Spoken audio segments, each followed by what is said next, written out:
Señal directa. 1:32 p.m. Continuamos aquí en la segunda emisión de Señal Informativa. Y bueno, después de la crisis que estamos viviendo por coronavirus y específicamente en Jalisco, también tenemos la crisis de influenza y la crisis del dengue.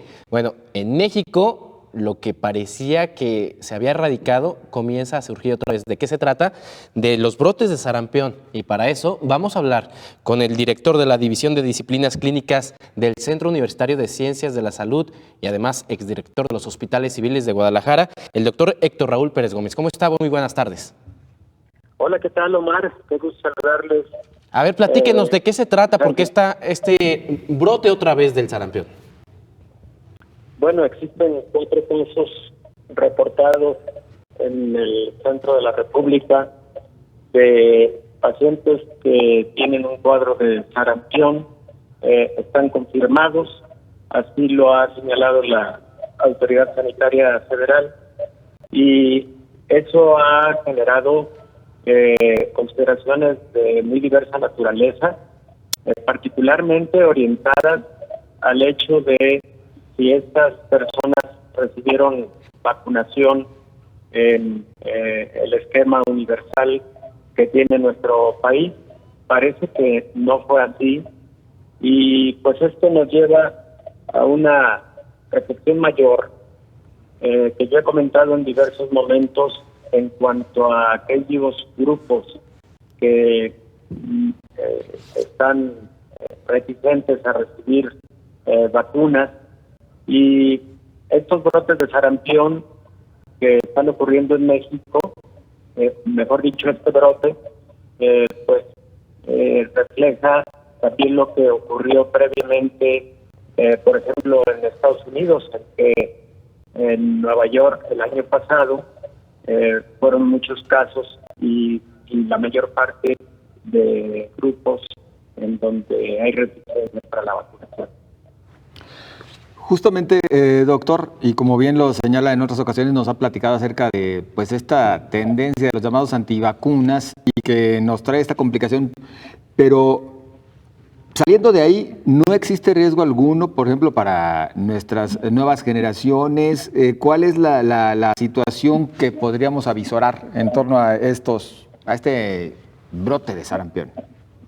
En primer lugar, la mayor parte de los mexicanos estamos vacunados contra sarampión o tuvimos sarampión en la infancia, quienes ya tenemos nuestras décadas de vida. El sarampión es una enfermedad que se puede transmitir por vía respiratoria. De ahí la importancia de asegurar que tenemos la vacuna contra el sarampión o que los niños tienen su esquema completo contra sarampión. Por fortuna, el cumplimiento de vacunación universal en México ha estado a la altura. Sin embargo, nuestro país no está exento de estos grupos antivacunas. ¿Qué riesgo existe de transmisión de sarampión, por ejemplo, a partir de estos 4 casos? Bueno, en personas que están vacunadas el riesgo es menor, pero por supuesto se recomienda aislamiento de esos casos. Seguramente están aislados en este momento para evitar cualquier otra propagación. En la epidemia que hubo en el año de 1992 aproximadamente, fue una epidemia, por cierto, mundial. Se afectó la población joven y adultos jóvenes.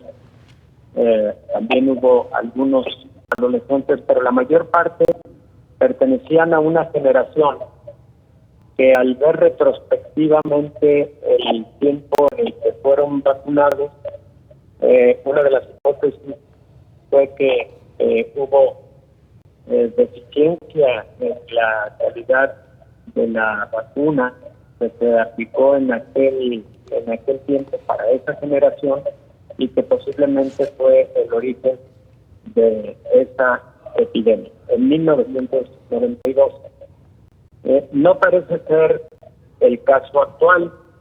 Son 4 los pacientes detectados y esperemos que sea algo completamente aislado, pero esos pacientes deberán permanecer en cuarentena con propósitos de evitar transmisión a otras personas.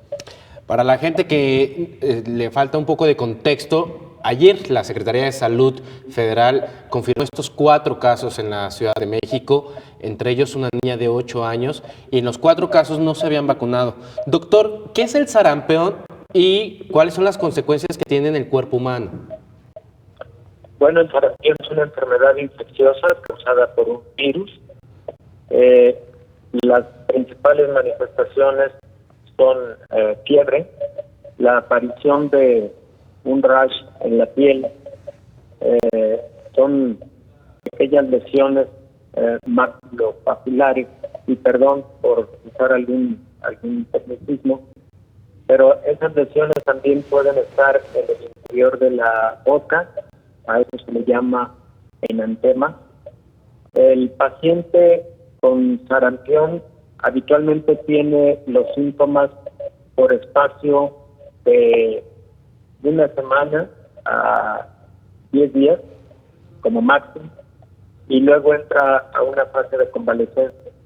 Antes de eso, hay un periodo de incubación que está en el orden de 5 a 12 días, en el que el paciente tiene el virus pero no tiene síntomas, y luego aparecen ya las manifestaciones clínicas.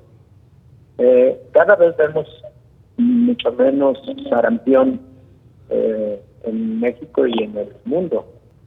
De hecho, por eso llama tanto la atención estos 4 casos, porque no debiéramos estar viendo ni un solo caso de sarampión. De hecho, el último caso que se registró es de 1992. Claro, en México, de hecho, ese 1992 fue cuando la epidemia a la que hago referencia, y fue mundial, de hecho. Oiga, doctor, independientemente vaya de que podríamos hablar de que este tipo de brotes está muy focalizado hacia un sector de la población, ¿cuáles son las recomendaciones en caso de que se haga presente? Porque recordaremos que antaño pues también se recurría a muchos remedios caseros que después empeoraban la situación. Los remedios caseros tienen poca utilidad. Realmente una buena hidratación, una buena alimentación y extremar las medidas de aislamiento para evitar la transmisión. Aunque yo insisto que en vista de que la mayor parte de la población mexicana, sobre todo de jóvenes y adultos jóvenes, tienen vacunación universal, la posibilidad de que esto se convierta en un brote epidémico es muy improbable. No existe un medicamento específico contra ese virus, contra el virus del sarampión. Entonces las medidas son medidas generales de adecuada hidratación, reposo, analgésicos o medicamentos para la fiebre, y con eso transcurre la historia natural de la enfermedad. Claro que en el sarampión puede haber complicaciones. Las más importantes son neumonía, puede haber infección en el oído medio, puede lo que conocemos como otitis, y eventualmente puede haber encefalitis por sarampión. Son pocos los casos que se complican, pero pueden llegar a existir ese tipo de complicaciones. Esta enfermedad tuvo también un repunte el año pasado en Brasil por esta quizá moda, no sé si llamarla así, de las personas que son antivacunas. Doctor, al respecto, yo quisiera preguntarle, ¿qué le diría a todas esas personas que siguen pensando que las vacunas hacen daño? Efectivamente, no solo en Brasil, también Nueva York, Alemania, tuvieron brotes y en el caso de Nueva York, si no mal recuerdo, fue mayor, fue con más de 20 personas. Y la recomendación para estas personas que no tienen la confianza con respecto a las vacunas o que manifiestan temor a la vacunación, lo que les diría es que uno de los más grandes hitos en la historia de la medicina, de la epidemiología, de la salud pública, es precisamente la vacunación. La vacunación ha logrado casi erradicar, por ejemplo, la polio, la viruela. En este caso, casi ha logrado la erradicación del sarampión.